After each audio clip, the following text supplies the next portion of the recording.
आओ चलो शुरू करते हैं फटाफट। तो देखो जी, अब दूसरा चैप्टर जो है हमारा गुडविल, उसमें क्या क्या हमसे पूछ सकता है। गुडविल की बेसिक डेफिनेशन पूछेगा आपसे, तो वो तो आप कोई भी लिख सकते हो, है ना, कि गुडविल जो है वो बेसिकली क्या है। जैसे पहली बात लिखिए कि एक इंटेंजिबल एसेट है जो हमारी फर्म को एक एडवांटेज देता है ताकि हम ज़्यादा प्रॉफिट कमा सकें, है ना, दैट इज़ गुडविल। लेकिन गुडविल के कुछ बेसिक फीचर्स पता होने चाहिए। जैसे गुडविल एक इंटेंजिबल एसेट है, ये बात आपको पता होनी चाहिए। गुडविल फिक्टिशियस एसेट नहीं है, ये भी बात पता होनी चाहिए। गुडविल आपको ज़्यादा प्रॉफिट्स कमाने में मदद करता है, ये बात आपको पता होनी चाहिए। और बाकी गुडविल की वैल्यू जो है वो डिपेंड करती है अलग अलग वैल्यूअर के असेसमेंट पर, तो इसीलिए मतलब ये एक सब्जेक्टिव मैटर है। बाकी इसके अलावा आपको थोड़ा सा ये पता होना चाहिए कि टेंजिबल या इंटेंजिबल एसेट क्या होते हैं, वो वैसे यहाँ दे रखा है। और इंटेंजिबल एसेट मतलब जो गुडविल होता है उसको गवर्न करता है अकाउंटिंग स्टैंडर्ड 26। तो ये 1 नंबर में आपसे पूछ सकता है बस। तो ये याद रखना कि गुडविल के बारे में कौन से अकाउंटिंग स्टैंडर्ड में बताया गया है, अकाउंटिंग स्टैंडर्ड 26। अब गुडविल की वैल्यू क्यों करी जाती है, मतलब नीड फॉर वैल्यूइंग गुडविल। ये क्वेश्चन एग्जाम में पहले भी थ्योरी में एक बार पूछा था। तो 6 पॉइंट्स हैं और आपको 6 के 6 याद होने चाहिए। थ्योरी आएगी बहुत सारे नंबर की, अब पढ़ लो। तो गुडविल की वैल्यू निकालने के लिए क्यों निकालना ज़रूरी है, नीड फॉर वैल्यूइंग गुडविल। तो देखो, अगर हमारा प्रॉफिट शेयरिंग रेशियो बदलता है तब, या नया पार्टनर एडमिट होता है तब, या अगर पार्टनर हमें छोड़ के चला जाता है तब। ये तो आप अपने 12th में पढ़ते हो चैप्टर। इसके अलावा अगर आप अपनी पार्टनरशिप फर्म को बेच दोगे, या 2 या 2 से ज़्यादा फर्म्स मिलकर अमेलगमेट हो जाती हैं, अमेलगमेट का मतलब होता है मिल जाती हैं, हाँ, एक हो जाती हैं, और अगर आपकी फर्म कन्वर्ट हो जाती है कंपनी में तब। तो ये 3 बातें और भी याद रखनी है जिस वजह से हम गुडविल की वैल्यू निकालते हैं। बाकी फिर थ्योरी में पूछ सकते हैं कि कौन से फैक्टर्स गुडविल की वैल्यू को अफेक्ट करेंगे, तो वो आप एक बार रीड कर लेना। जैसे एफिशिएंट मैनेजमेंट, जिस कंपनी का मैनेजमेंट अच्छा होगा उसकी गुडविल ज़्यादा होगी। लोकेशन अच्छी होगी, गुडविल ज़्यादा होगी। जिसे आसानी से कॉन्ट्रैक्ट्स अच्छे मिल जाएंगे उसकी गुडविल ज़्यादा होगी। बहुत सारे इसके पॉइंट्स हैं। पेटेंट्स का एडवांटेज, कई बार किसी कंपनी को पेटेंट मिल जाता है तो ऐसे में उस कंपनी को गुडविल अच्छी मिल जाती है। जिस कंपनी का प्रोडक्ट अच्छी क्वालिटी का होगा उसकी गुडविल अच्छी होगी। तो मतलब ये इस तरह के छोटे मोटे पॉइंट्स हैं, आप एक बार बस रीड कर लेना। बाकी फिर थ्योरी में आपसे ये पूछ लेता है कि गुडविल कितने टाइप्स की होती है, तो गुडविल 2 टाइप्स की होती है। एक होती है परचेज्ड गुडविल और एक होती है self generated goodwill. Purchased goodwill जो होती है, हम सिर्फ इसी को अपनी बुक्स में क्या करते हैं, रिकॉर्ड करते हैं। इस बात का आपको ध्यान रखना है। और ये बात कौन कहता है, AS 26। सेल्फ जनरेटेड गुडविल जो होती है दूसरी वाली, इसे हम अपनी बुक्स में रिकॉर्ड नहीं करते, नॉट रिकॉर्डेड इन बुक्स, ठीक है ना। बाकी खैर चैप्टर के हिसाब से अगर बताऊं तो चैप्टर में आपसे एक 3 से 4 नंबर का क्वेश्चन पूछेगा, अगर पूछेगा तो वो ये पूछता है कि गुडविल मतलब निकालनी होगी। तो आपका जो पहला मेथड है वो है सिंपल एवरेज प्रॉफिट मेथड। तो सिंपल एवरेज प्रॉफिट मेथड से आपका फॉर्मूला है average profit into number of year purchase. Number of year purchase का क्या मतलब है बताओ,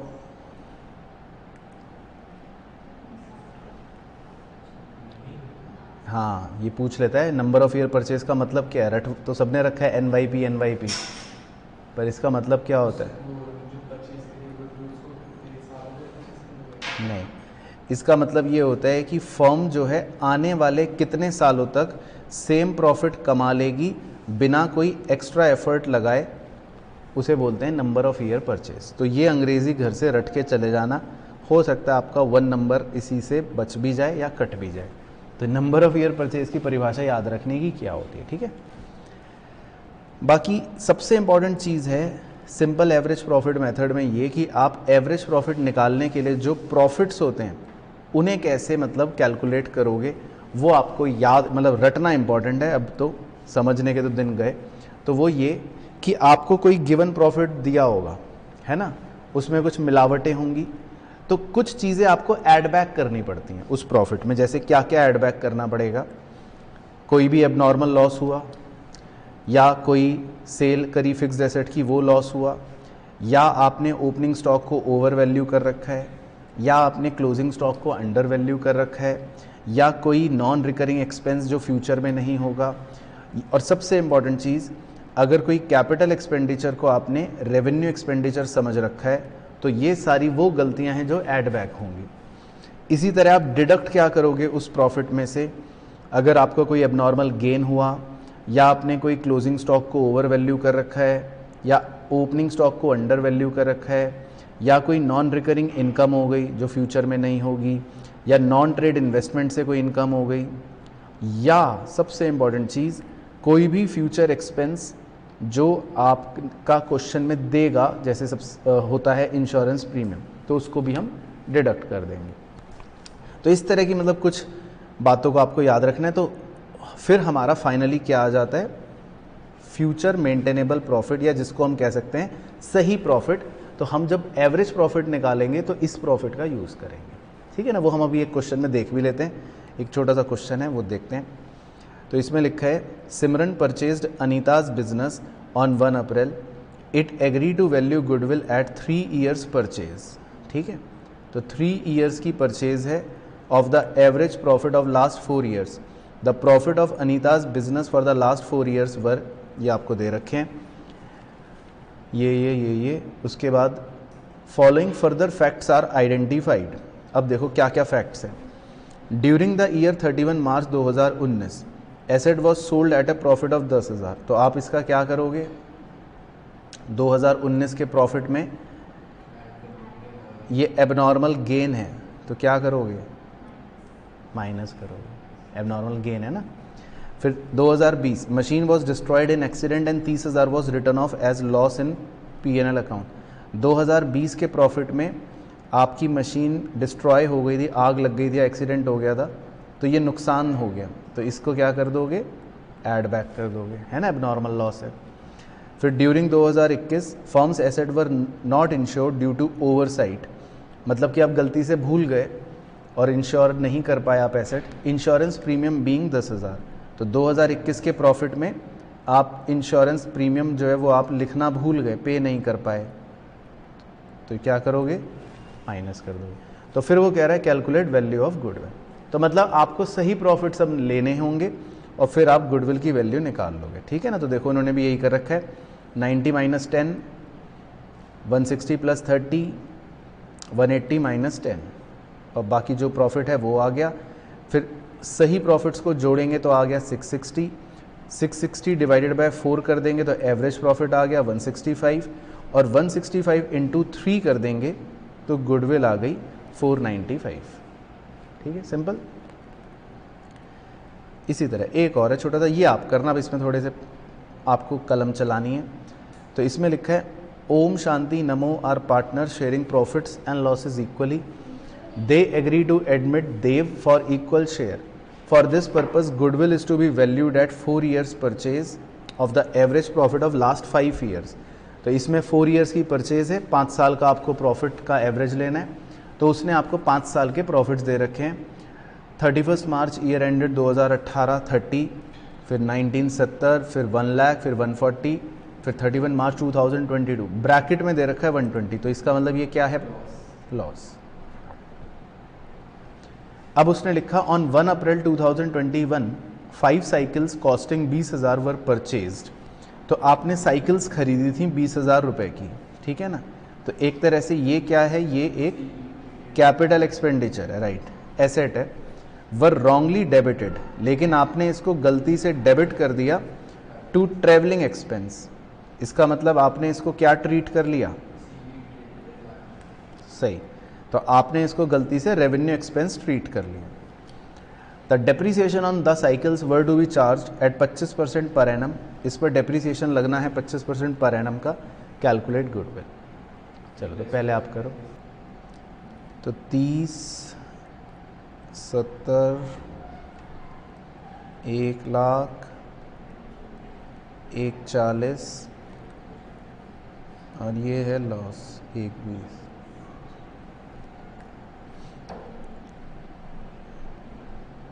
अब हमने 1 अप्रैल 2021 में साइकिल खरीदी, तो मतलब ये कौन से फाइनेंशियल ईयर में गलती कर रहा है, इस वाले, है ना, ईयर एंडिंग 31 मार्च 2022।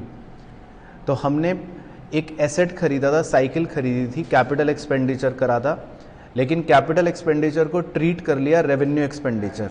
तो क्या करते हैं, इसको ऐड बैक करते हैं। तो आप लास्ट वाले ईयर में ऐड बैक कर लो 20,000। लेकिन उसने ये कहा था कि इस पर साइकिल्स पर हम डेप्रीसिएशन भी चार्ज करते हैं 25% का, तो आपको इस पर 25% डेप्रीसिएशन चार्ज करना है, वो माइनस कर दो। तो 25% निकालना 20,000 का 5,000, ये माइनस कर दो। तो बस, तो बेसिकली आपके ये जो अब प्रॉफिट्स आएंगे ना, ये सही प्रॉफिट्स होंगे। तो ये तो 30 है ही, ये 70 है ही, ये 1 लाख है ही, ये 1,40,000 है। ये कितना आ गया, नेगेटिव 1,05,000। तो अब जब आप एवरेज प्रॉफिट निकालोगे तो ये वाली फिगर्स लेना, है ना, तो ये वाले प्रॉफिट्स लेना 30, 70, 1,00,000, 1,40,000 और -1,5 डिवाइड बाय 5। तो ये आपका एवरेज प्रॉफिट आ जाएगा। और नंबर ऑफ ईयर परचेज कितनी थी, 4। तो अगर आप इसको इंटू 4 कर दोगे तो ये गुडविल आ जाएगी। पूरा फाइनल सॉल्व करा के 188। ठीक है, तो ऑनलाइन के चीते भी कह रहे हैं 188, मतलब कुछ बच्चे कह रहे हैं कुछ का गलत था। ठीक है, लेकिन आप समझ गए ना खेल क्या है। तो आपको प्रॉफिट को सही करना पड़ता है। ठीक है अंगद बाबू, तो लेस कर देते हैं, हाँ, उल्टा ऐड कर देते हैं, बिल्कुल सही। ठीक है, क्लियर हो गया। फिर इसमें दूसरा तरीका होता है वेटेड एवरेज का, वो बस देख लो। उसका फॉर्मूला होता है weighted average profit into number of year purchase. बाकी वेटेड एवरेज प्रॉफिट निकालते कैसे हैं वो इस क्वेश्चन में दिखा देता हूँ। सिंपल तरीका है, आपको जब प्रॉफिट्स दे रखे होते हैं तो प्रॉफिट्स के साथ साथ वेट्स भी दे रखे होंगे हर साल के प्रॉफिट के। तो बस आपको वो वेट्स क्या करने हैं, हर साल के प्रॉफिट में मल्टीप्लाई करने हैं, राइट। तो जब आप मल्टीप्लाई कर दोगे तो आपके वो बन जाएंगे वेटेड प्रॉफिट्स, है ना, मल्टीप्लाई करके। फिर उन सब का टोटल कर लोगे, वो आएगा 696। तो आपका वेटेड एवरेज प्रॉफिट का फॉर्मूला होता है total weighted profits divided by total weights. तो ये मैं मान के चल रहा हूं कि सबको सिंपल है, आता होएगा, ठीक है ना। हाँ, 1 नंबर के हॉट क्वेश्चन में ये आपसे पूछ सकता है, जो मुझे पता है आपको नहीं आता होगा, वो ये कि हम जो ये वेट्स होते हैं ये मेथड क्यों यूज़ करते हैं या फिर ये कब इफेक्टिव होता है। तो ये ध्यान रखना, ये मेथड तब इफेक्टिव होता है जब हमारे प्रॉफिट्स में कोई ट्रेंड हो। ट्रेंड का मतलब या तो अपवर्ड ट्रेंड बढ़ता हुआ या घटता हुआ। मतलब अगर साल दर साल प्रॉफिट बढ़ रहे हैं या साल दर साल प्रॉफिट घट रहे हैं तो ये प्रॉफिट का मेथड मस्त होगा, इफेक्टिव होएगा। ठीक है, ये याद रखना है, छोटा सा 1 नंबरी पॉइंट बन गया। फिर इसके बाद है जी अगला मेथड जिसमें आप चैंप हैं, उसका नाम है सुपर प्रॉफिट मेथड। तो सुपर प्रॉफिट आपको पता ही है किसे कहते हैं। सुपर प्रॉफिट कहते हैं जब हमारा एवरेज प्रॉफिट नॉर्मल प्रॉफिट से ज़्यादा होता है, तो उसे कहते हैं सुपर प्रॉफिट। तो इसके स्टेप्स हैं, बस वो याद रखना है। पहला स्टेप क्या है, आपको क्या कैलकुलेट करना है, कैपिटल एम्प्लॉयड। क्या कैलकुलेट करना है जी, कैपिटल एम्प्लॉयड। कैपिटल एम्प्लॉयड के 2 फॉर्मूले हैं, दोनों घर से रट के जाना। पहला फॉर्मूला है जी कैपिटल प्लस रिजर्व, ये तो दोनों चीज़ें ऐड होंगी। और अगर कोई एग्जिस्टिंग गुडविल है बुक्स में तो माइनस, कोई कूड़ा मतलब फिक्टिशियस एसेट है तो माइनस, कोई नॉन ट्रेड इन्वेस्टमेंट है तो माइनस। दूसरा फॉर्मूला है सारे एसेट्स जोड़ लो, ऑल एसेट्स, और माइनस कर दो उनमें से लाइबिलिटियां। लेकिन साथ ही साथ माइनस और भी क्या करेंगे, एग्जिस्टिंग गुडविल अगर है तो माइनस, नॉन ट्रेड इन्वेस्टमेंट है तो माइनस, और फिक्टिशियस एसेट अगर है तो वो भी माइनस। तो दोनों में से किसी भी फॉर्मूले से आप निकालोगे तो कैपिटल एम्प्लॉयड आ जाएगा। बाकी गुडविल का फॉर्मूला आपको पता ही है, सिंपल है, super profit into number of year purchase.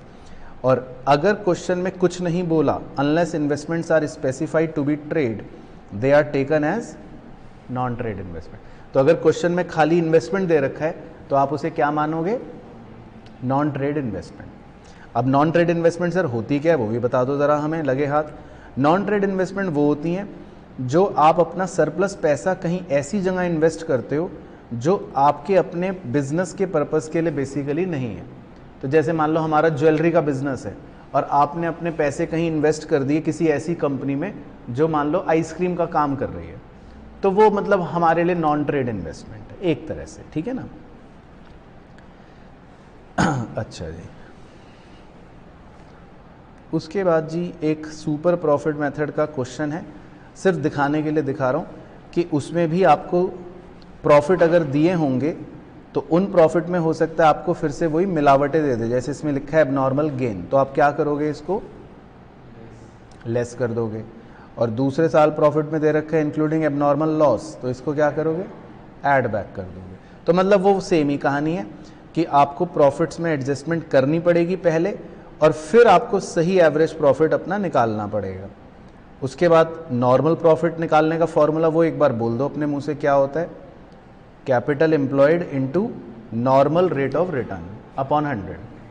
और सुपर प्रॉफिट का फॉर्मूला क्या होता है? Average profit minus normal profit. और गुडविल का फॉर्मूला होता है सुपर प्रॉफिट इनटू NYP।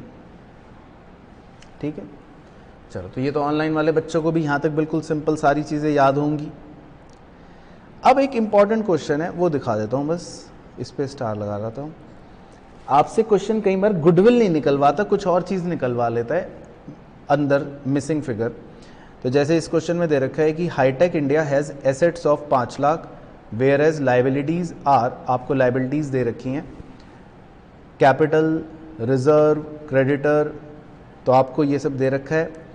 उसके बाद आपको दे रखा है normal rate of return is 10% और goodwill of the firm valued at 90,000। उसने आपको गुडविल खुद दे रखी है 2 years purchase of super profit, find average profit. तो निकल तो जाएगा, है ना, मतलब, बट फिर भी मैंने क्वेश्चन इसलिए दिखाने के लिए दिखा रहा हूँ। तो हम इसमें पहले गुडविल का जो फॉर्मूला है सुपर प्रॉफिट इनटू NYP, उसकी मदद से सुपर प्रॉफिट निकाल लेंगे। फिर उसके बाद सुपर प्रॉफिट का जो फॉर्मूला होता है वो होता है average profit minus normal profit. Normal profit के लिए हमें पहले कैपिटल एम्प्लॉयड चाहिए, तो कैपिटल एम्प्लॉयड के फॉर्मूले से हम कैपिटल एम्प्लॉयड निकाल लेंगे। फिर कैपिटल एम्प्लॉयड को मल्टीप्लाई करेंगे नॉर्मल रेट ऑफ रिटर्न से, तो क्या आ जाएगा? नॉर्मल प्रॉफिट, वो आ गया 41,000। बस, तो फिर हमें सुपर प्रॉफिट का फॉर्मूला पता ही है, average profit minus normal profit, उसमें हम वैल्यूज पुट करेंगे तो हमारी मिसिंग एवरेज प्रॉफिट आ जाएगी। मतलब इस तरह का क्वेश्चन आपको एग्जाम में पूछ सकता है। तो क्लियर है स्टेप, सिंपल। फिर उसके बाद आखिरी होता है हमारा कैपिटलाइजेशन मेथड, जिसमें पहला होता है कैपिटलाइजेशन ऑफ एवरेज प्रॉफिट। तो उसका फॉर्मूला क्या है? सबसे पहले हम निकालते हैं एवरेज प्रॉफिट, वो आपको आता ही है। फिर हम निकालते हैं कैपिटलाइज्ड वैल्यू। कैपिटलाइज्ड वैल्यू का मतलब होता है average profit into 100 upon NRR, बिल्कुल सही, तो उसे बोलते हैं कैपिटलाइज्ड वैल्यू। फिर उसके बाद हम स्टेप 3 में निकालते हैं नेट एसेट्स। नेट एसेट्स का फॉर्मूला क्या होता है? Just like capital employed, same formula होता है। और फिर स्टेप 4 में हमारी गुडविल आ जाती है, जिसका फॉर्मूला है स्टेप 2 यानी कि capitalised value minus net assets यानी कि स्टेप 3। दूसरा मेथड होता है capitalisation of super profit method. उसमें बताओ अंगद, गुडविल निकालने का फॉर्मूला?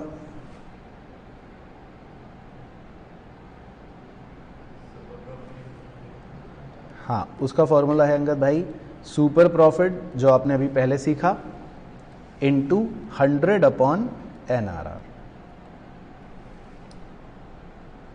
तो कैपिटलाइजेशन मेथड में ध्यान रखना, इसकी ट्रिक ये होती है कि कैपिटलाइजेशन मेथड ऐसे होते हैं जिसमें हमारा नंबर ऑफ ईयर परचेज का कोई यूज नहीं होता। तो इसमें नंबर ऑफ ईयर परचेज का कोई भी यूज नहीं होगा, ये इसकी इनडायरेक्ट मतलब पहचान भी है कैपिटलाइजेशन मेथड की। चलो एक छोटा सा क्वेश्चन है तो जल्दी से करके दिखाओ, आंसर बताना। ऑनलाइन वाले बच्चों आप भी बताओ। Business has earn average profit of 1 lakh during the last few years. Normal rate of return is 10%. Find out the goodwill by capitalisation of super profit method. पहले मेथड से ही निकाल दो। Assets of the business were 10 lakh and external liabilities 1,80,000 है ना। Exam का question है तो इस तरह का आ सकता है, बस थोड़ा सा आइडिया होना चाहिए। चलो तो फर्स्ट से ही करना था, बाकी आप बाद में चाहे रिवाइज कर लेना, ये क्वेश्चन इंपॉर्टेंट है हल्का सा। तो देखो आपको सुपर प्रॉफिट निकालना है पहले, तो क्या है फॉर्मूला। देखो आपको एसेट्स दे रखे हैं 10 लाख, लाइबिलिटी दे रखी है 180, तो आप इससे कैपिटल एम्प्लॉयड निकाल लो, कितना आएगा। एसेट माइनस लाइबिलिटी करो 8,20,000। फिर आपको नॉर्मल रेट ऑफ रिटर्न दे रखा है 10%, तो नॉर्मल प्रॉफिट कितना आएगा 82,000। फिर आपको एवरेज प्रॉफिट दे रखा है 1 लाख, तो सुपर प्रॉफिट कितना आएगा। Average profit minus normal profit करो 1 लाख माइनस 82 कितना आ गया 18,000। तो फॉर्मूला है super profit into 100/NRR। Very good. तो बस ये हो गई गड़बड़। तो गुडविल का आंसर आएगा, समझ गए, 1,80,000। तो आपको सुपर प्रॉफिट पहले निकालना है, इसका मतलब ये तरीका ये है, सुपर प्रॉफिट निकाल लिया, फिर उसके बाद 100/NRR। बाकी सेकंड मेथड में तो सिंपल है, सुपर प्रॉफिट निकाल लिया इंटू 3 ईयर्स परचेज। तो दूसरे मेथड से तो कितना आ जाएगा, super profit into 3 years purchase, तो सीधा सीधा आपका आंसर आ गया 54,000। ठीक है, तो क्लियर है गुडविल। तो एक बार ऑनलाइन वाले बच्चे भी थम्स अप भेज दो कि भाई गुडविल अब आप कर लोगे, ओके है कहानी। 4 नंबर के लिए कोई ज़्यादा बड़ी टेंशन तो नहीं है, 4 का ही आएगा और 20 का तो आएगा नहीं, 3 या 4 ज़्यादा से ज़्यादा बस। इसका नाम है चैप्टर का change in profit sharing ratio. तो change in profit sharing ratio का मतलब सबसे पहले आपको ये पता होना चाहिए कि इसका मतलब होता है कि फर्म जो है वो क्या हो गई, रिकॉन्स्टिट्यूट हो गई। फर्म क्या हो गई, रिकॉन्स्टिट्यूट हो गई, और इसको कहा जाता है डिसोल्यूशन ऑफ पार्टनरशिप। ध्यान रखना, इसको क्या कहा जाता है, डिसोल्यूशन ऑफ पार्टनरशिप। इसे डिसोल्यूशन ऑफ फर्म नहीं कहते, ये भी बात है, क्योंकि डिसोल्यूशन ऑफ फर्म तो एक अलग ही चैप्टर है जिसमें आप ये पढ़ते हो कि बिजनेस बंद हो जाता है। तो इसमें बिजनेस नहीं बंद हो रहा है, इसमें सिर्फ क्या हो रहा है, पार्टनरशिप में परिवर्तन हो रहा है। तो इसलिए इसको कहते हैं रिकॉन्स्टिट्यूशन ऑफ फर्म या डिसोल्यूशन ऑफ पार्टनरशिप। बाकी खैर इसमें जो पहला टॉपिक है वो बहुत सिंपल है, वो होता है कि हमें गेनिंग या सैक्रिफाइसिंग शेयर निकालने होते हैं या रेशियो निकालना होता है। तो उसका तो बस एक ही सिंपल फॉर्मूला है, वो क्या है, ओल्ड माइनस न्यू।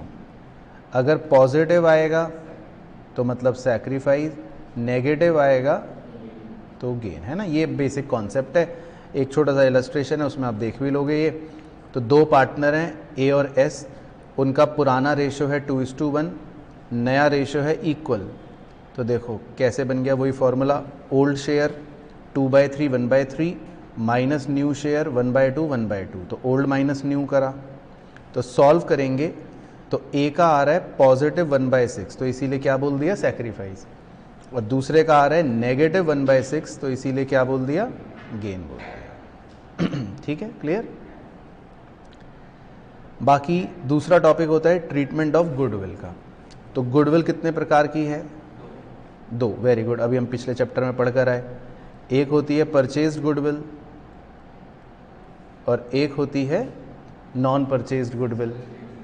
हाँ, उसी को अब क्योंकि जो परचेज करी होती है तो वो बुक्स में नज़र आ रही होती है, तो इसीलिए उसी का नाम इस चैप्टर में पड़ गया existing goodwill.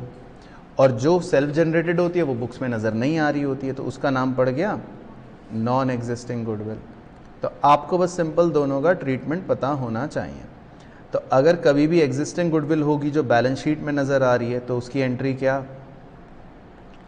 Partners capital account debit to goodwill account. इसका मतलब ये होता है कि हमने गुडविल को राइट ऑफ कर दिया है, और किस रेशियो में राइट ऑफ करते हैं? ओल्ड रेशियो में हमेशा।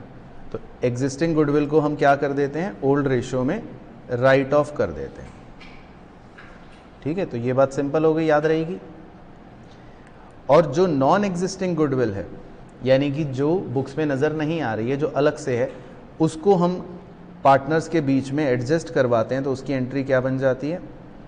गेनिंग पार्टनर को डेबिट करने का और टू सैक्रिफाइसिंग पार्टनर को क्रेडिट करने का। तो ये आपकी कॉन्सेप्चुअल एंट्री बन गई।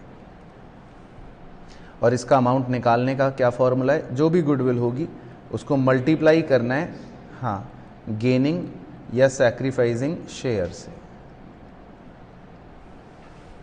ठीक है, तो ये हो गया जी गुडविल। फिर इसके बाद एक ट्रीटमेंट आता है जो हमें पता होना चाहिए। वो ट्रीटमेंट किसका है? वर्कमैन कॉम्पनसेशन रिजर्व का। तो एक छोटा सा एग्जांपल है कि 3 पार्टनर्स हैं, उनका पुराना रेशो, ओल्ड रेशो दे रखा है 4:3:2, न्यू रेशो दे रखा है 2:3:4, और उनकी बैलेंस शीट में एक वर्कमैन कॉम्पनसेशन रिजर्व, जिसको हम बोलते हैं मटका, वो नज़र आ रहा है 90,000। अब देखो क्या क्या केसेस हो सकते हैं, बस आप मुझे ओरली बता देना। पहला केस में लिखा है when there is no information. अगर हमारे पास कोई इन्फॉर्मेशन नहीं है क्लेम की, तो हम क्या करेंगे? हाँ, तो ये पूरा का पूरा WCR हम पार्टनर्स के बीच में बांट देंगे। केस 2, अगर कोई क्लेम नहीं है तो हम क्या करेंगे? तो भी हम पूरा का पूरा WCR पार्टनर के बीच में बांट देंगे। तो मतलब मैं ऐसे ही लिख देता हूँ कि केस 1 और केस 2 के अंदर हम पूरे के पूरे WCR को डिस्ट्रीब्यूट कर देंगे किसके बीच में? पार्टनर्स कैपिटल में। और ये डिस्ट्रीब्यूशन हमेशा किस रेशियो में करना है आपको? ओल्ड रेशियो में। ठीक है ना, किस रेशियो में करना है? Old ratio. केस 3 में when worker claim of compensation is 45,000, अगर वर्कर का क्लेम 45,000 है तो 45,000 तो क्या करेंगे? पहले क्लेम ले लेंगे लायबिलिटी, और जो बचे हुए 45,000 बच गए होंगे वो पार्टनर्स के बीच में डिस्ट्रीब्यूट कर देंगे। तो मतलब आपकी एंट्री कुछ कुछ इस प्रकार से बन जाएगी, राइट। और ये डिस्ट्रीब्यूट जो करोगे कौन से रेशियो में कर दोगे? ओल्ड रेशियो में। केस 4 में अगर कॉम्पनसेशन का क्लेम है 99,000 का, तो क्या होगा? बिल्कुल सही, क्योंकि हमारा 9,000 रुपये एक्स्ट्रा क्लेम आ गया, तो हम उस एक्स्ट्रा 9,000 के क्लेम को रीवैल्यूएशन में डेबिट करेंगे नुकसान की तरह। बिल्कुल सही, वेरी गुड। तो याद है, इसका मतलब आपको सारी कहानियाँ 2WCL। तो और इस बार पार्टनर को क्या हम कुछ डिस्ट्रीब्यूट करेंगे? नहीं करेंगे। और अगर केस 5 कॉम्पनसेशन है 90,000 का ही, तो फिर हम क्या करेंगे? हाँ, तो हमारा जो रिजर्व है 90,000 का, वो पूरा एज इट इज़ यूज़ हो जाएगा किस में? क्लेम में, और पार्टनर्स को देने के लिए कुछ भी नहीं बचेगा। अब केस 4 में ये ध्यान रखना है कि मान लो जो हमने रिवैल्यूएशन डेबिट करा 9,000, तो ये एक तरह से रिवैल्यूएशन का लॉस है। तो आपको इसको फिर क्या करना पड़ेगा? लॉस को, इस रिवैल्यूएशन को, लॉस को पार्टनर्स के बीच में भी बांटना पड़ेगा। मतलब वो एंट्री भी हो सकता है आपको दिखानी पड़े। और इन सारे ही 5 केसेस में एक बात स्टैंडर्ड जो याद रखनी है वो ये कि जो भी वर्कमैन कॉम्पनसेशन क्लेम है या लायबिलिटी, वो क्या है? वो क्या है? नई बैलेंस शीट में लायबिलिटी। कई बार बच्चे ये भूल जाते हैं। तो वर्कर जितना भी क्लेम मांगेगा आपसे किसी भी केस में, उतना क्लेम आपको कहाँ शो करना है? बैलेंस शीट में, लायबिलिटी में। अगर वो बोल दे प्रेजेंटेशन दिखाओ तो चीतापना ना करना, ठीक है? अच्छा, अब इसी तरह दूसरा रिजर्व स्पेशल, उसका नाम है इन्वेस्टमेंट फ्लक्चुएशन रिजर्व। तो इसमें भी सेम कहानी होती है, सेम लाइंस पर। तो मान लेते हैं 3 पार्टनर्स हैं, उनका हमें रेशो दे रखा है 4:3:2, उन्होंने अपना रेशो बदल लिया 2:3:4। अब इसमें हमारे पास देखो एक इन्वेस्टमेंट फ्लक्चुएशन रिजर्व है 18,000 रुपये का, 18,000। और हमारे पास एक इन्वेस्टमेंट है, वो हमेशा कॉस्ट पर ही शो होती है, वो है 2 लाख की। तो अगर केस 1 में लिखा है नो इन्फॉर्मेशन, तो इसमें आप क्या करोगे? तो हम पूरे 18,000 के रिजर्व को पार्टनर्स में डिस्ट्रीब्यूट कर देंगे। अगर केस 2 में लिखा है मार्केट वैल्यू इन्वेस्टमेंट की 2 लाख ही है, इसका मतलब जितनी आपकी कॉस्ट है मार्केट वैल्यू अभी उतनी ही है, तो एक तरह से आपकी मतलब गिरावट जो है वो कुछ भी नहीं हुई। तो इस केस में आप क्या करोगे? डिस्ट्रीब्यूट कर दोगे। तो मतलब जो आपका इन्वेस्टमेंट फ्लक्चुएशन रिजर्व है 18,000 का, वो पूरा का पूरा डिस्ट्रीब्यूट कर दोगे। तो एक बार एंट्री बता सकते हो ऐसी केस 1 और 2 की? IFR debit to partners capital account, और ये किस रेशियो में डिस्ट्रीब्यूट करोगे? हमेशा ओल्ड रेशियो में। कौन से रेशियो में? ओल्ड रेशियो में। ठीक है जी।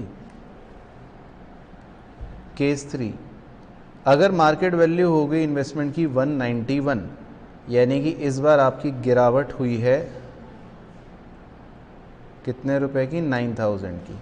तो क्या एंट्री बनेगी? IFR डेबिट 18,000 टू इन्वेस्टमेंट, क्योंकि गिरावट हुई 9,000, और बचे हुए 9,000 किसको मिल जाएंगे? पार्टनर्स को। Very good. Case 4, when market value of investment is 2,18,000, तो इस बार गिरावट नहीं हो रही, इस बार तो इंक्रीज हो गई वैल्यू। तो अब क्या एंट्री होगी? IFR डेबिट, तो वो तो हम पूरा पार्टनर को दे देंगे, और जो इन्वेस्टमेंट की वैल्यू में इंक्रीज हुआ वो भी हम फ़ायदा रिवैल्यूएशन में डालेंगे। तो यानी कि केस 4 के अंदर आप ऐसा कह सकते हो कि IFR जो है वो तो पूरा का पूरा किसे मिल जाएगा? पार्टनर्स को। तो एक एंट्री ये हो गई। और उल्टा इन्वेस्टमेंट की वैल्यू में बढ़ोतरी हुई है, फ़ायदा हुआ है, तो इसीलिए आप एक एंट्री फ़ायदे की ओर डालोगे, इन्वेस्टमेंट डेबिट टू रीवैल्यूएशन। और क्योंकि ये रिवैल्यूएशन में आपने फ़ायदा लिखा, तो हो सकता है आपको एक एंट्री और क्या भी करनी पड़े? रिवैल्यूएशन के प्रॉफिट को पार्टनर्स के बीच में डिवाइड करने की। तो मतलब केस 4 कितना दिलचस्प बन गया, समझ आया? और केस 5, अगर मार्केट वैल्यू इन्वेस्टमेंट की हो जाए 1,73,000, मतलब कि गिरावट कितने रुपए की? 27,000 की। तो क्या होगा? 18,000 इन्वेस्टमेंट फ्लक्चुएशन रिजर्व से और 9,000 रिवैल्यूएशन से। बिल्कुल सही। तो मतलब केस 5 की अगर मुझे एंट्री वैसे लिखनी हो तो IFR डेबिट 18,000 और 9,000 रुपये जो एक्स्ट्रा नुकसान हुआ वो कहाँ डेबिट कर देंगे? रिवैल्यूएशन में। और 2 इन्वेस्टमेंट कितनी गिरावट हुई? 27,000। और फिर इसमें भी सेम लॉजिक, रिवैल्यूएशन में क्योंकि आपने नुकसान लिखा है तो आपको उसकी एक एंट्री पार्टनर्स कैपिटल वाली करनी पड़ सकती है। तो बट मतलब लॉजिक क्लियर हो गए सारे? चलो उसके बाद जी फ्री रिजर्व। फ्री रिजर्व तो आपको पता ही है, जिन्हें हम क्या बोलते हैं? चॉकलेट। जैसे फ्री रिजर्व कौन से होते हैं, कुछ एग्जांपल बोल देता हूँ। Profit and loss account, credit, general reserve, contingency reserve. तो अगर क्वेश्चन साइलेंट है या क्वेश्चन कह रहा है कि डिस्ट्रीब्यूट कर दो, तो क्या एंट्री करनी है? और अगर क्वेश्चन कह रहा है कि फ्री रिजर्व को डिस्ट्रीब्यूट मत करो, उसको एज इट इज़ छोड़ दो, तो क्या एंट्री करनी है? आपको ये पता होना चाहिए। तो डिस्ट्रीब्यूट करने की एंट्री क्या? Free reserve debit to partners capital account. और ये किस रेशियो में करना है आपको? ओल्ड रेशियो में। सही। और अगर वो कह रहा है कि डिस्टर्ब नहीं करो, तो क्या एंट्री करनी है? सही। Gaining partner capital account debit to sacrificing partners capital account. ठीक है, सिंपल। फिर इसका उल्टा एक्यूमुलेटेड लॉसेस, एक्यूमुलेटेड लॉसेस के कुछ एग्जांपल्स बता दो। पीएनएल का डेबिट बैलेंस और deferred revenue expenditure, advertisement suspense account, तो ये सारे होते हैं फिक्टिशियस एसेट या एक्यूमुलेटेड लॉसेस। तो अगर वो कह रहा है कि इन्हें राइट ऑफ कर दो या क्वेश्चन साइलेंट है तो क्या एंट्री होगी? ठीक है। और अगर वो कह रहा है कि इन्हें डिस्टर्ब नहीं करना तो क्या एंट्री होगी?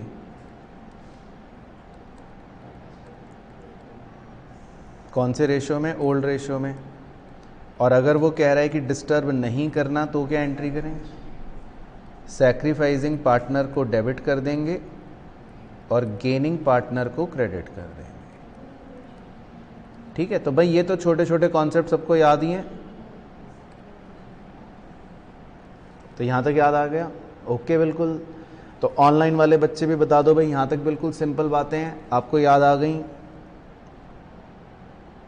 फिर इस प्रश्न पे तब तक सॉल्व करके अपने हुनर का प्रदर्शन भी दिखाओ जल्दी से। अच्छा क्वेश्चन है रिवीजन के लिए। चलो तो बताओ, नेसेसरी एंट्री उपासना दीदी क्या क्या करी या क्या क्या होंगी? नहीं, मर्ज नहीं करनी, फिर तो ज़्यादा ही चीतापन आ, फिर तो बच्चे का मैं एक ही कर रहा हूँ। तो देखो भाई, एक है जनरल रिजर्व फ्री रिजर्व, एक है पीएनएल फ्री रिजर्व। इनका क्या करा? डिस्ट्रीब्यूट कर दिया। फिर एक है डब्ल्यूसीआर, इसका क्या करा? डिस्ट्रीब्यूट कर दिया। एक है एडवर्टाइजमेंट सस्पेंस, इसका क्या करा? राइट ऑफ कर दिया। और ये सब कौन से रेशो में करे? ओल्ड रेशो में। वेरी गुड, तो बिल्कुल सही। तो तीन चीज़ें जो आपने डिस्ट्रीब्यूट कर दी तो वो भी ओल्ड रेशो में देखो, और फिर एडवर्टाइजमेंट सस्पेंस को राइट ऑफ कर दिया तो वो भी ओल्ड रेशो में। सिंपल।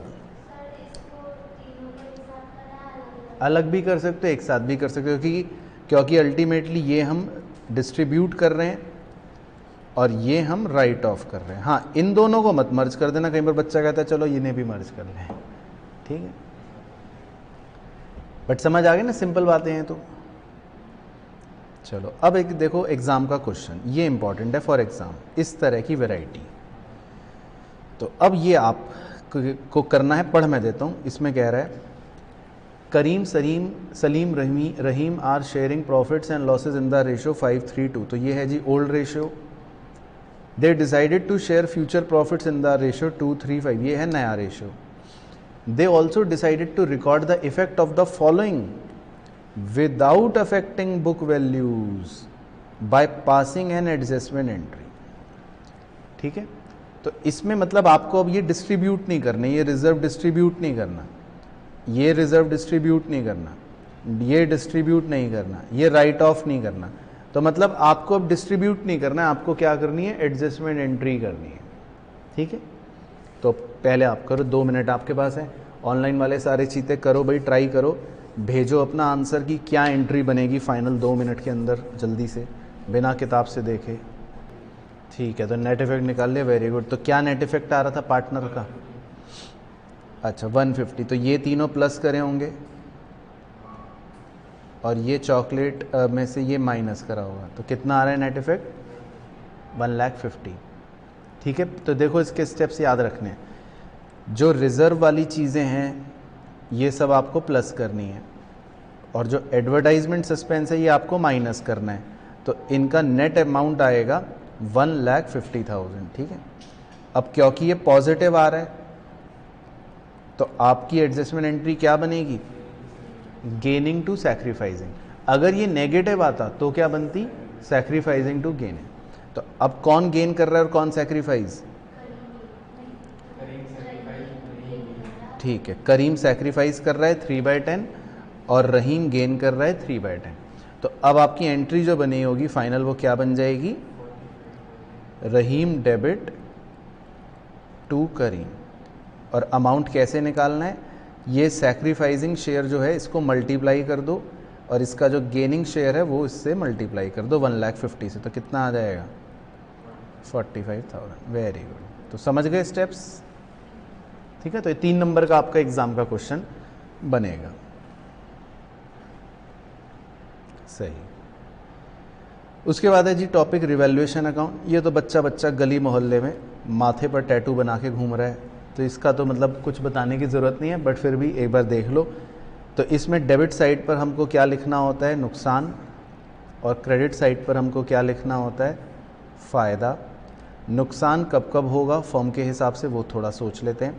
अगर एसेट की वैल्यू कम हो गई तो नुकसान, लायबिलिटी की वैल्यू बढ़ गई तो नुकसान, कोई नई लायबिलिटी आ गई तो नुकसान, किसी पार्टनर को आप सैलरी अगर दे रहे हो रिवैल्यूएशन का काम करने के लिए तो नुकसान, और अगर आप खुद कोई खर्चा पे कर रहे हो तो नुकसान। फ़ायदा कब कब होगा, एसेट की वैल्यू इंक्रीज़ हो गई तो फ़ायदा, लायबिलिटी की वैल्यू डिक्रीज़ हो गई तो फ़ायदा, कोई नया एसेट हमें मिल गया तो फ़ायदा। बस। तो डेबिट में बैलेंस बचेगा तो क्या हो गया, प्रॉफिट। क्रेडिट में बैलेंस बच गया तो क्या हो गया, लॉस। ठीक है, सिंपल। आइए इसका एक प्रश्न देखते हैं। अब इसमें क्वेश्चन कह रहा है कि ABC हैं 3 पार्टनर्स जिनका हमें पुराना रेशियो दे रखा है 5:3:2 और नया रेशियो दे दिया है 2:3:5। तो कुछ एसेट्स एंड लायबिलिटीज़ हैं जिनकी वैल्यू में परिवर्तन हुए हैं।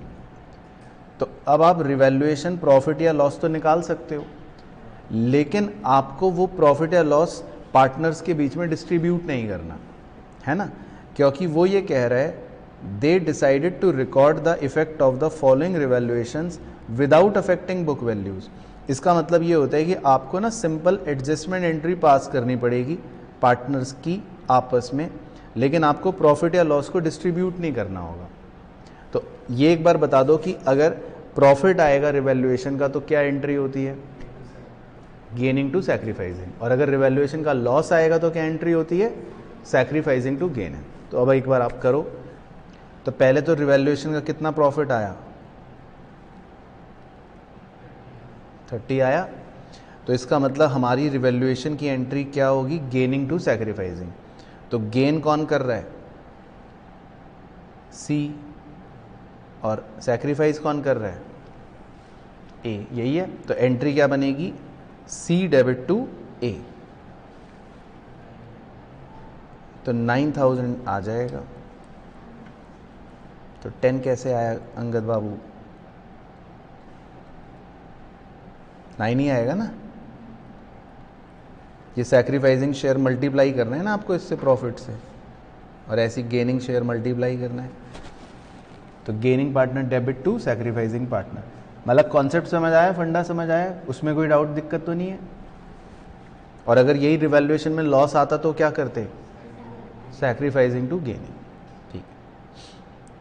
अब देखो इसमें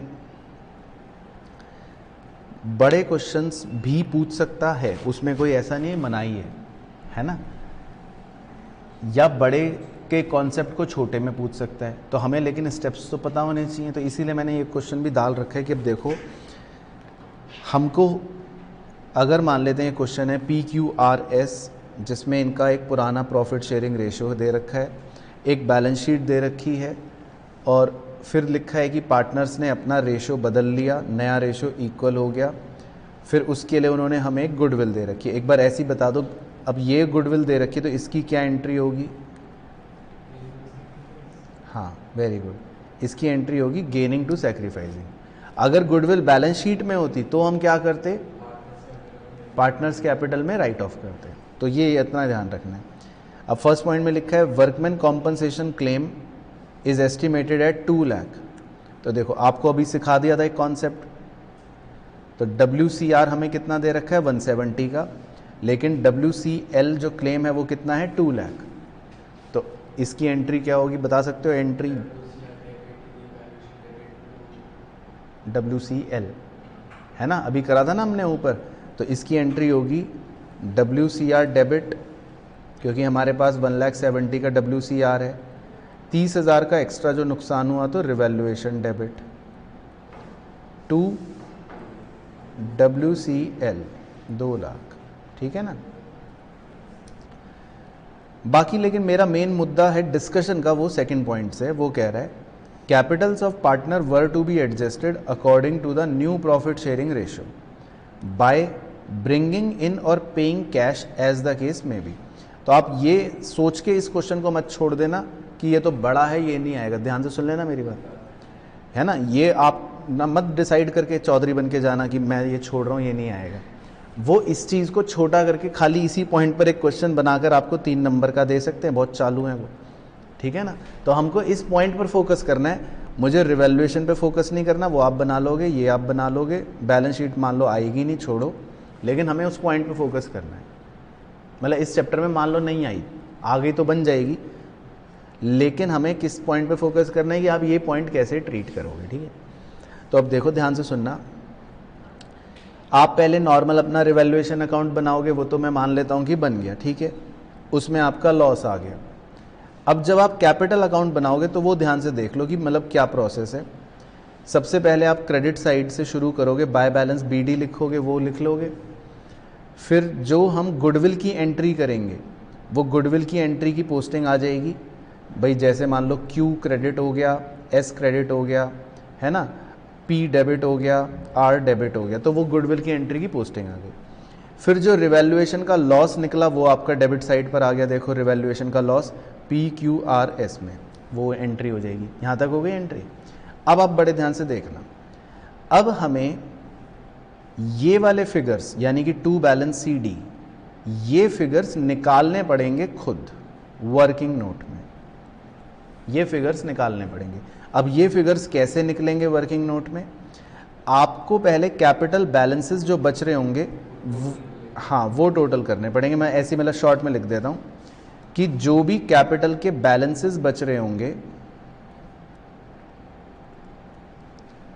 उन सबको ऐड करना पड़ेगा, मतलब P का भी, Q का भी, R का भी और S का भी, उन सबको ऐड कर लोगे तो उसको हम कह देंगे कि ये टोटल कैपिटल है। हाँ, और फिर उस टोटल कैपिटल को आप डिवाइड करोगे किस में? न्यू रेशियो में। तो वो जब आप करोगे नए रेशियो में उस टोटल कैपिटल को डिवाइड, तो वो डिवाइड करके ये फिगर्स आएंगे, ये वाले 342,500, 342,500, 342,500, 342,500, तो चारों का बराबर आ रहा है, इसका मतलब न्यू रेशियो इक्वल है, तो ये फिगर्स आएंगे। समझ गए बात? तो जब ये फिगर्स आप लिख दोगे तो आपके बैलेंसिंग फिगर ये येलो हाईलाइटेड वाले बचेंगे, R में और S में डेबिट में बचेंगे और P में और Q में क्रेडिट में बचेंगे ये। बाकी आपको लॉजिकली ये पता होना चाहिए कि ये जो डेबिट में बच रहे हैं इसको क्या बोलते हैं? सरप्लस। इसका मतलब ये होता है कि ये घर ले जाएंगे, विड्रॉ कर लेंगे। और जो ये क्रेडिट में बचते हैं इसको क्या बोलते हैं? डेफिशिएंसी। इसका मतलब ये पैसे लेकर आएंगे। तो आपसे इनकी जर्नल एंट्रियां पूछ सकता है, बस इसीलिए फोकस करवा रहा हूं कि आप ऐसा नहीं कि अंधाधुंध छोड़ के चले गए एग्जाम में।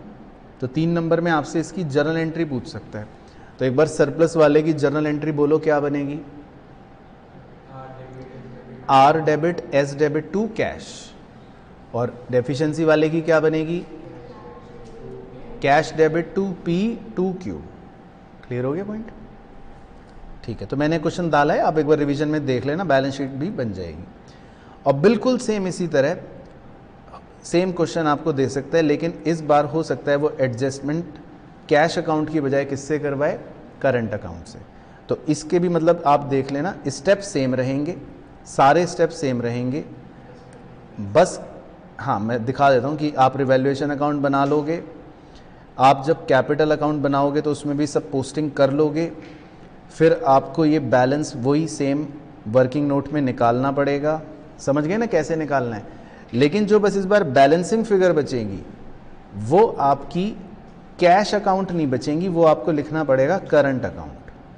तो S का और T का डेबिट साइड पर बचेगा और V का क्रेडिट साइड पर बचेगा।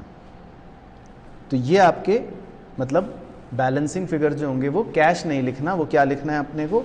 करंट अकाउंट लिखना है। तो क्लियर होगी कहानी? लेकिन जब करंट अकाउंट से एडजस्ट करते हैं तो उसमें स्पेशल बात बताओ क्या होती है कृष भाई? हाँ, वो नीचे फिसल जाते हैं बैलेंस शीट में। तो ये S का जो बैलेंस बचा, टी का जो ये करंट अकाउंट का बैलेंस बचा, ये नीचे देखो फिसल के आएगा, ये रहा। तो ये आपको लायबिलिटीज में लिखने पड़ेंगे, इस बात का ध्यान रखना है। और इसी तरह जैसे ये वी का करंट अकाउंट का बैलेंस बचा, तो ये भी नीचे फिसल जाएगा, तो ये भी आपका बैलेंस शीट में एसेट साइड पर नजर आएगा, ठीक है ना।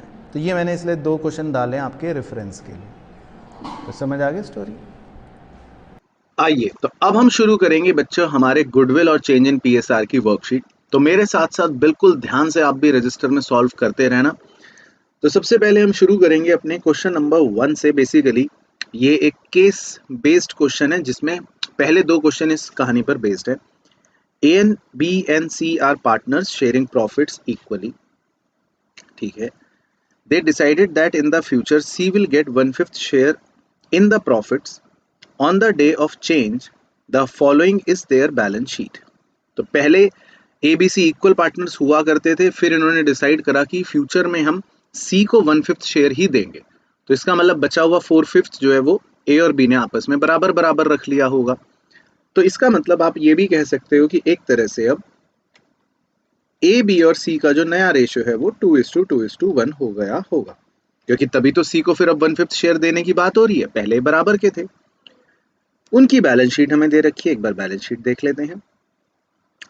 बैलेंस शीट में क्रेडिटर है, कैपिटल्स हैं तीनों के, cash, debtor, stock, machinery, building, एक सिंपल बैलेंस शीट है।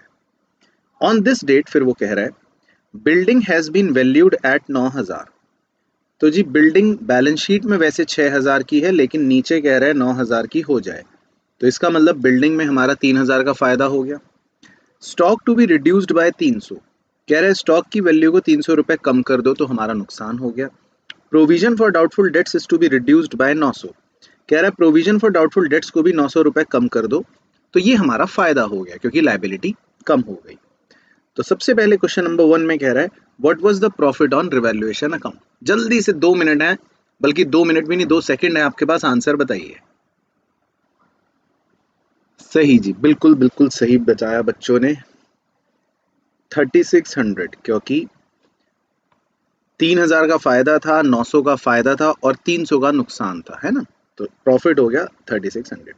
और दूसरा पूछ रहा है what was the profit amount transferred to C's account, कह रहे हैं सी के अकाउंट में आप कितना प्रॉफिट ट्रांसफर करोगे। बड़ा अच्छा क्वेश्चन है बच्चों ये। अब देखो जब रिवैल्यूएशन का प्रॉफिट होता है तो उसको हम ओल्ड रेशियो में ही बांटते हैं, इस बात का ध्यान रहे। तो हमारा जो रिवैल्यूएशन का गेन हुआ 3600 अभी ऊपर, तो वो ABC में बराबर बटेगा। तो C का रेशियो यानी कि ओल्ड रेशियो के हिसाब से 1/3 शेयर ही बनेगा। तो C का जो सही आंसर आएगा इसमें वो आएगा 1200 रुपए। तो ये हो गया हमारा क्वेश्चन 1 और क्वेश्चन 2। इसके बाद MCQs देखते हैं और क्या क्या है। Question number 3, purchased goodwill arises eight the time of. तो बच्चों गुडविल 2 प्रकार की होती है, एक होती है परचेज्ड गुडविल, एक होती है सेल्फ जनरेटेड गुडविल। तो परचेज्ड गुडविल वो होती है जो हम कंपनी जब कोई खरीदते हैं उस समय पैसे देकर उसकी गुडविल को खरीद लेते हैं, वो हो गई परचेज्ड। लेकिन सेल्फ जनरेटेड गुडविल वो होती है जो अपने आप किसी भी कंपनी की गुडविल बन जाती है over a period of time. तो कह रहे परचेज्ड गुडविल कब अराइज होगी, वेरी सिंपल आंसर। तो ए परचेज ऑफ बिजनेस, जब हम कोई बिजनेस को परचेज करेंगे, बिल्कुल सही। इसके बाद है question number 4, which of the following factor decreases the value of goodwill. हमने आज शुरू में कॉन्सेप्चुअल रिवीजन करा था कि बहुत से फैक्टर्स होते हैं जो गुडविल को प्रभावित करते हैं। तो कह रहा है कौन से फैक्टर से गुडविल कम होगी। Continuously incurring losses, customer satisfaction, favourable contract या फेवरेबल लोकेशन। तो very simple answer, continuous losses होने से किसी भी बिजनेस की इमेज पर धब्बा ही लगेगा, यानी कि उसकी गुडविल जो है वो खराब ही होगी। इसके बाद क्वेश्चन नंबर 5, क्वेश्चन नंबर 5 कह रहा है average profit of a business over the last 5 years was 60,000, ठीक है। The normal commercial yield on capital invested in such business is 10% per annum, ठीक है। The net capital invested in the business is 5 lakh, यानी कि एक तरह से capital employed. The amount of goodwill if it is based on 3 years purchase of the last 5 years super profit will be. तो कह रहा है गुडविल कितनी होगी अगर आप 3 years परचेज लेना चाहते हो और पिछले 5 साल के सुपर प्रॉफिट्स के हिसाब से मतलब उसको गुडविल को निकालना चाहते हो। तो आइए जी फटाफट सॉल्व कर ले। तो एवरेज प्रॉफिट हमको दे रखा है 60,000 और कैपिटल एम्प्लॉयड है 5 लाख और नॉर्मल रेट ऑफ रिटर्न है 10%। तो अगर आप 10% अप्लाई करोगे कैपिटल एम्प्लॉयड पे तो आपका नॉर्मल प्रॉफिट आ जाएगा 50,000। फिर आप सुपर प्रॉफिट निकाल सकते हो। सुपर प्रॉफिट होता है normal profit minus average profit minus normal profit, यानी कि सुपर प्रॉफिट हो गया 10,000। तो गुडविल हो गई super profit into 3, number of year purchase 3। तो आपका गुडविल का सही आंसर आ गया 30,000। इसके बाद नेक्स्ट है क्वेश्चन नंबर 6 देखते हैं। Formula for capitalisation of average profit is, तो ये भी हमने रिवाइज करा था। एवरेज प्रॉफिट के कैपिटलाइजेशन का फॉर्मूला क्या होता है? बहुत ही सिंपल आंसर है, सबको पता है, average profit into 100 upon NRR। तो option number C is the correct answer. इसके बाद question number 7, which of the following is not a method of valuing goodwill. कह रहा है इनमें से कौन सा एक तरीका नहीं है गुडविल को वैल्यू करने का। तो भाई कौन कौन से हमने पढ़ रखे हैं? एवरेज प्रॉफिट पढ़ रखा है, सुपर प्रॉफिट पढ़ रखा है, कैपिटलाइजेशन पढ़ रखा है, बस ये ए पता नहीं कौन सा है, ये हमने नहीं पढ़ रखा। तो ये हो गया हमारा आंसर। उसके बाद question number 8, according to AS 26 which goodwill is recorded in the books. तो बच्चों दो तरह की गुडविल होती है, जैसा मैंने बताया था, एक परचेज गुडविल और एक सेल्फ जनरेटेड गुडविल। तो हमारे अकाउंटिंग स्टैंडर्ड 26 के नियमों के तहत हम कभी भी सेल्फ जनरेटेड गुडविल को रिकॉर्ड नहीं कर सकते अपनी बुक्स में, क्योंकि उसकी वैल्यू का पता लगाना बड़ा मुश्किल होता है। तो हम कौन सी गुडविल को ही अपनी बुक्स में रिकॉर्ड करते हैं? परचेज गुडविल को, क्योंकि उसकी वैल्यू हमें डायरेक्टली इजीली मिल जाती है। चलो क्वेश्चन नंबर 9 में आपसे सॉल्व करवाऊंगा, तो हो जाओ तैयार। A firm earned a net profit during the last 3 years is ये। The capital investment of the firm is 1,20,000, यानी कि ये कैपिटल एम्प्लॉयड है। A fair rate of capital return on capital having regard to the risk involved is 10%, normal rate of return है 10%। Calculate the value of goodwill on the basis of 3 years purchase of the super profit of the last 3 years। चलो बताओ ये फटाफट। तो average profit आपका आ गया होगा 36 + 40 + 44, यानी 40,000। नॉर्मल प्रॉफिट आपका आ गया होगा 12,000। तो आपका सुपर प्रॉफिट आ गया 28,000।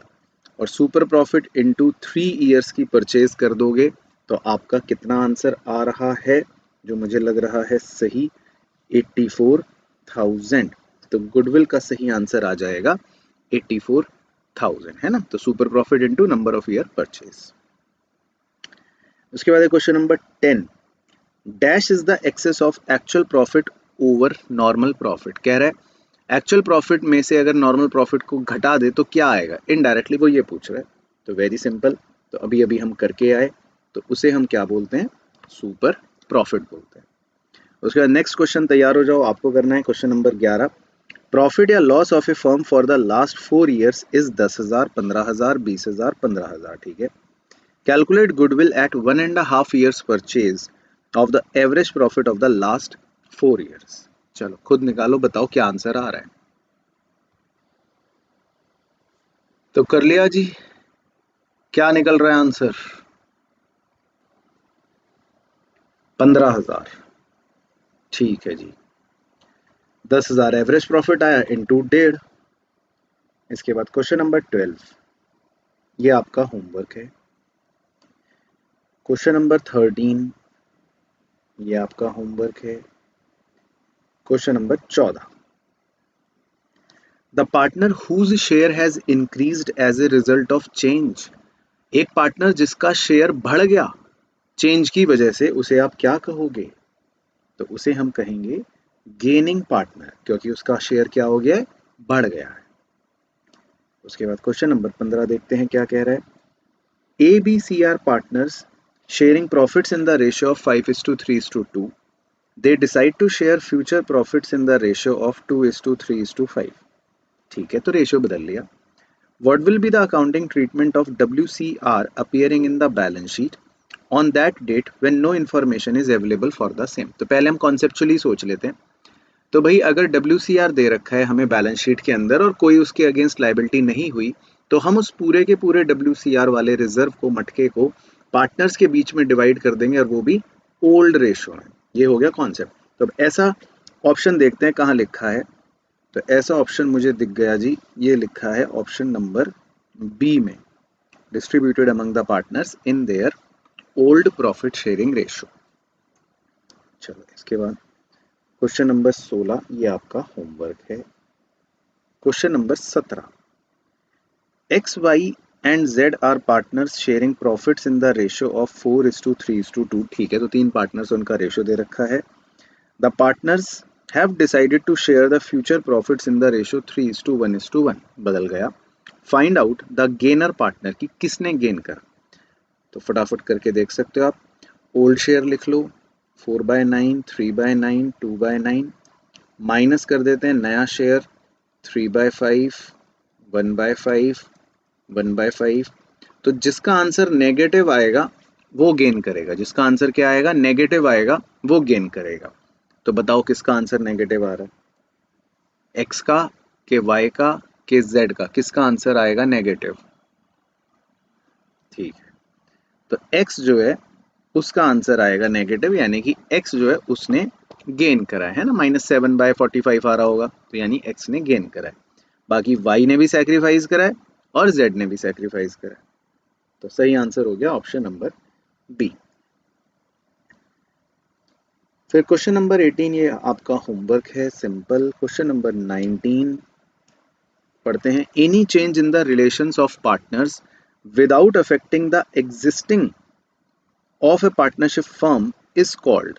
कह रहा है जब पार्टनर्स के आपस में रिश्ते में परिवर्तन हो जाए तो उसे आप क्या कहते हो। बिजनेस तो चल रहा है लेकिन रिश्ता बदल गया, तो जी उसको क्या कहते हैं, उसको क्या कहते हैं, बताओ बताओ। शुरू में पढ़ा था आज, रिकॉन्स्टिट्यूशन, बिल्कुल सही। तो उसे बोलते हैं रिकॉन्स्टिट्यूशन। इसके बाद बढ़ते हैं जी आगे, नेक्स्ट क्वेश्चन नंबर 20 देखते हैं क्या कह रहा है। In case of a change in profit sharing ratio among the existing partners, who will compensate the existing partners. भाई अगर पार्टनर्स के बीच में रेशियो बदला तो कॉम्पनसेट कौन करेगा। सोचो, कॉन्सेप्चुअली सोचो, ऑप्शन देखने से पहले कॉम्पनसेट कौन करेगा। तो जी कॉम्पनसेट वो करेगा जिसे गेन हुआ है, जिसे फायदा हुआ है, क्योंकि जिसे फायदा हुआ है वही बचे हुए पार्टनर्स को क्या करेगा, कॉम्पनसेट करेगा। तो ऐसा ऑप्शन कहाँ दिख रहा है, गेनिंग पार्टनर शेल कॉम्पनसेट, मतलब गेनिंग पार्टनर जो है वो कॉम्पनसेट करेगा, वो भरपाई करेगा। चलो उसके बाद तैयार हो जाओ, क्वेश्चन 21 आपको करना है जल्दी अपने आप फटाफट। A and B are partners in a firm sharing profits and losses in the ratio 3:5। ठीक है। They admit a new partner C। ठीक है। A surrenders 1/5 of his share and B surrenders 2/5 of his share। तो देखो जी, A ने अपने share का 1/5 surrender करा है और B ने अपने शेयर का 2/5 सरेंडर करा है। तो ध्यान रखना, ऑफ का मतलब आपको सिखा रखा है, मतलब मल्टीप्लाई करना। तो ए का अपना शेयर कितना था, 3/8। तो ए अपने शेयर का 1/5 सैक्रिफाइस कर रहा है, तो ये ए का सैक्रिफाइस है लाल रंग से। फिर बी का शेयर कितना था, बी का शेयर था 5/8। तो बी अपने शेयर का 2/5 सैक्रिफाइस कर रहा है, तो ये बी का सैक्रिफाइस है काले रंग से।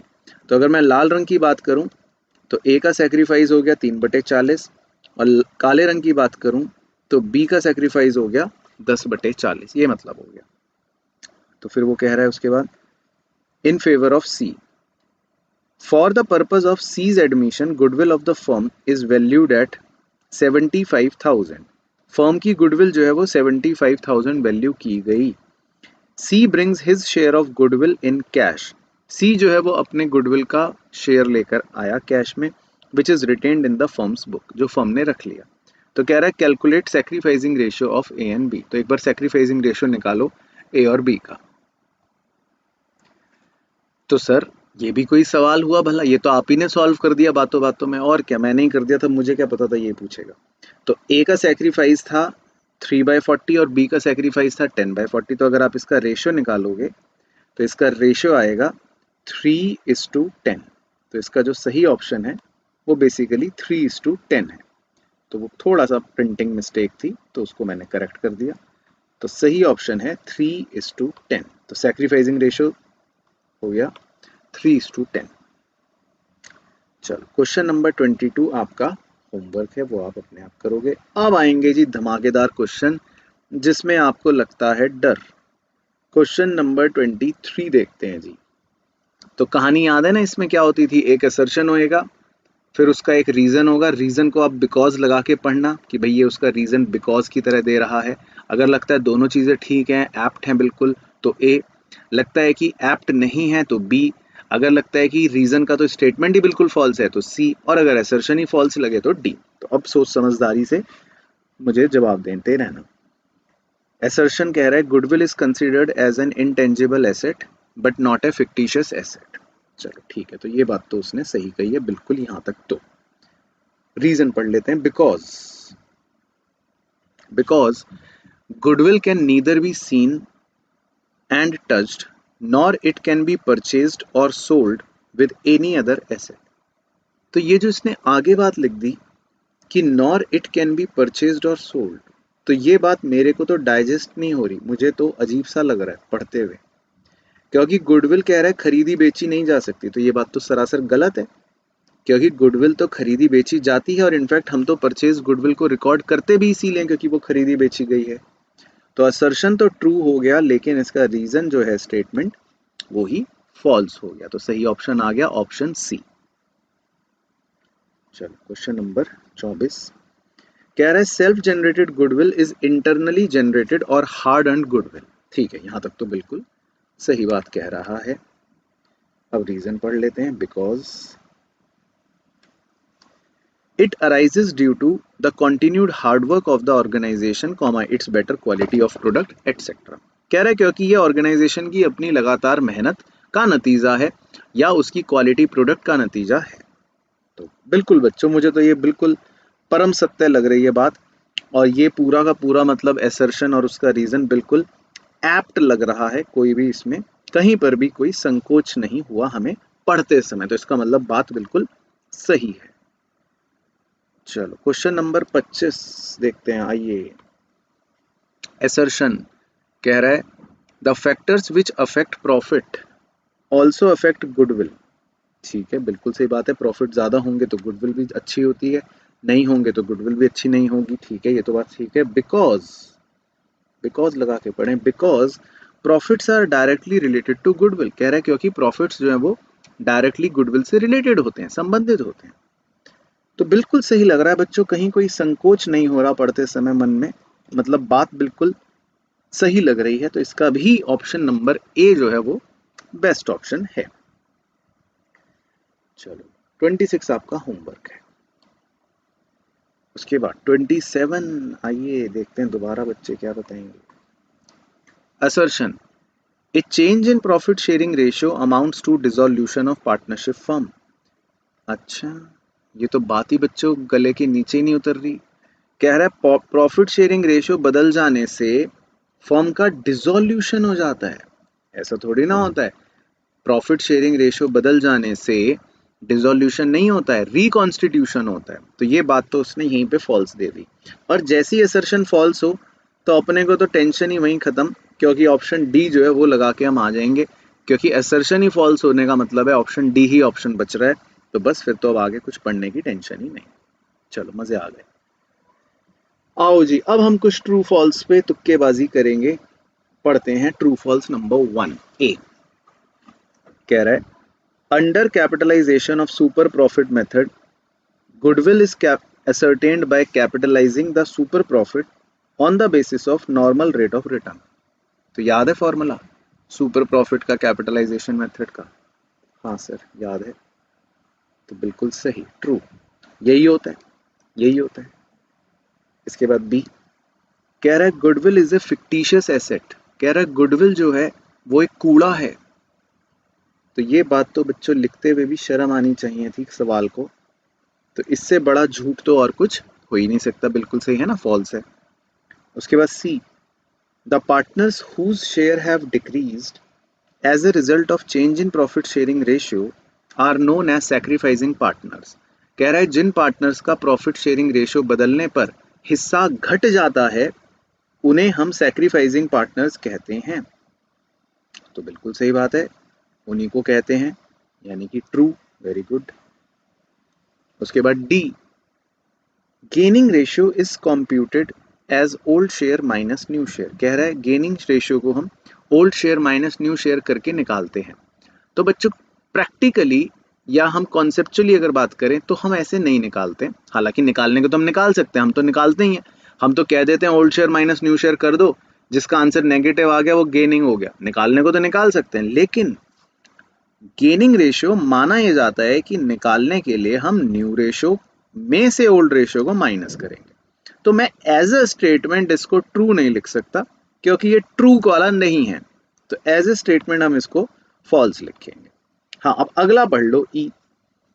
अगले में लिखा है sacrificing ratio is computed as old share minus new share. हाँ, ये सही है क्योंकि कॉन्सेप्चुअली तो old share minus new share जो हम करते हैं वो हमारा सैक्रिफाइसिंग रेशियो होता है। तो ये इसका सही आंसर है। चलो जी, तो यहां तक हो गई कहानी समाप्त। अब चलते हैं नेक्स्ट चटपटे सवालों पर। क्वेश्चन 29 देखते हैं क्या कह रहा है। आइए। A business earned average profit of 1 lakh during the last few years. बहुत ही बढ़िया सवाल है, बहुत ही बढ़िया, ऐसा एग्जाम में आता है। The normal rate of return in similar type of business is 10%। ठीक है। The assets of the business were 10 lakh रुपए। ठीक है। The external liabilities was 1,80,000। Okay. The value of goodwill of the firm is calculated by super profit method if the goodwill is valued at 2.5 यानी 2.5 years purchase of super profit. ठीक। तो कुछ जानकारी उसने दे दी कि एवरेज प्रॉफिट 1 लाख है, normal rate of return 10% है, asset जो है वो हमारे 1 करोड़ के हैं, सॉरी 10 लाख के हैं, और एक्सटर्नल लाइबिलिटी हमारी 1,80,000 की हैं, और 2.5 साल हमारा नंबर ऑफ ईयर परचेज है, और गुडविल जो है हमें सुपर प्रॉफिट के मेथड के बेसिस पे निकालना है। कह रहा है चलो मैच करो। आओ जी, मैच करवाओ। कैपिटल एम्प्लॉयड बताओ। कैपिटल एम्प्लॉयड, कैपिटल एम्प्लॉयड का फॉर्मूला क्या होता है? Assets minus liability. तो 10 लाख माइनस 1,80 क्या आ गया? 8,20। तो इसका मैच हो गया 8,20। फिर वो कह रहा है नॉर्मल प्रॉफिट बताओ। नॉर्मल प्रॉफिट क्या होता है? Capital employed into normal rate of return. तो इसका मैच क्या बन गया? 82,000। उसके बाद सी कह रहा है सुपर प्रॉफिट बताओ। सुपर प्रॉफिट क्या होता है? Average profit minus normal profit. तो इसका मैच क्या बन गया जी? Very good, 18,000। कितना मजा आ रहा है।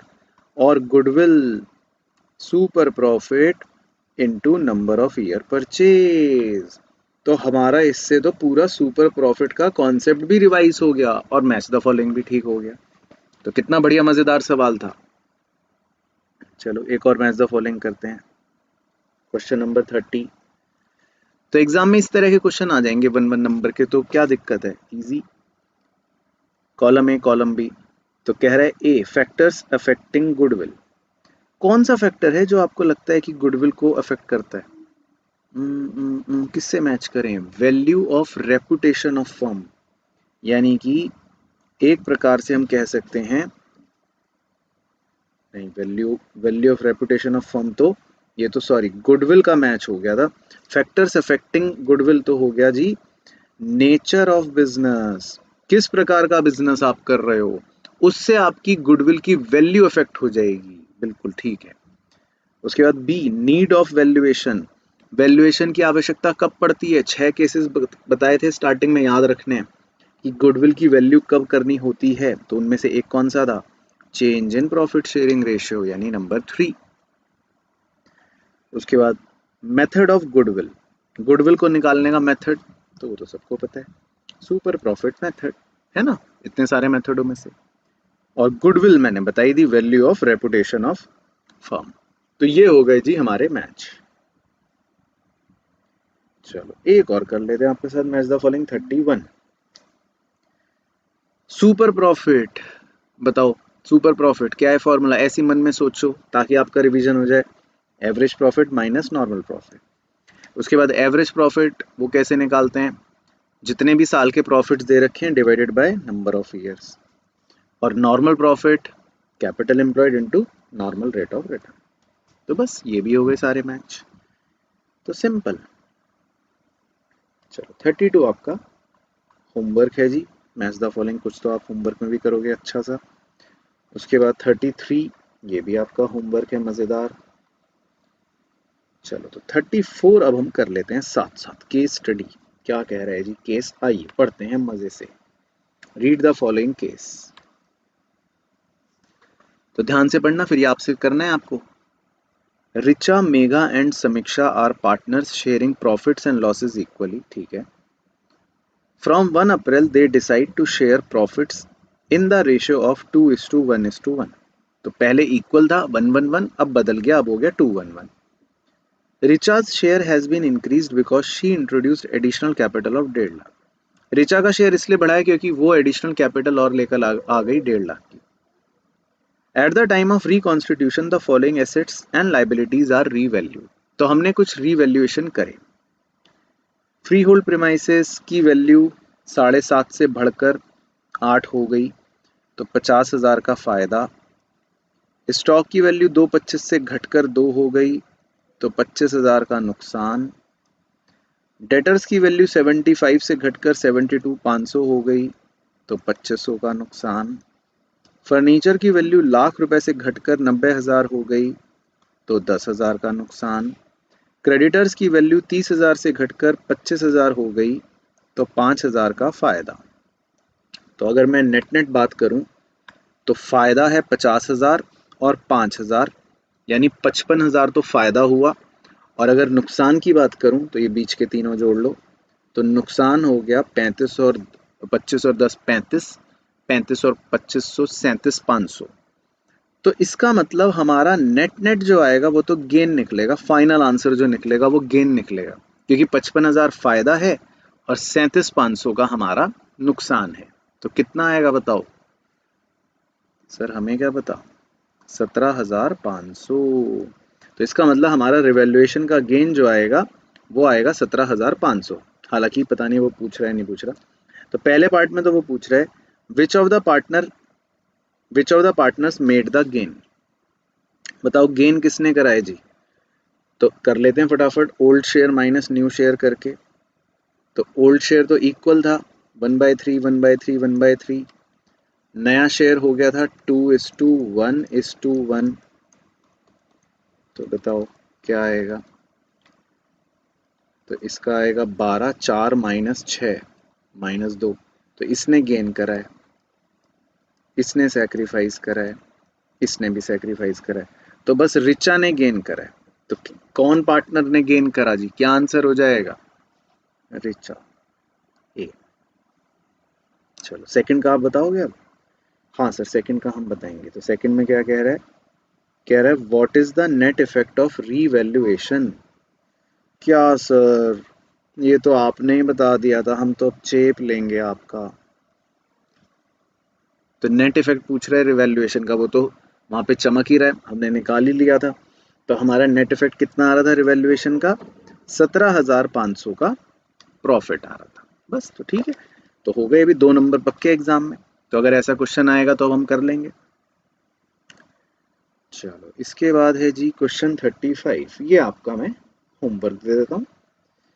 और फिर लास्ट क्वेश्चन नंबर 36, फिर फिनिश कहानी। आहा मजे आ गए सर। चलो तो पढ़ लेते हैं 36 में क्या कह रहा है। A B and C are partners sharing profits equally, ठीक है।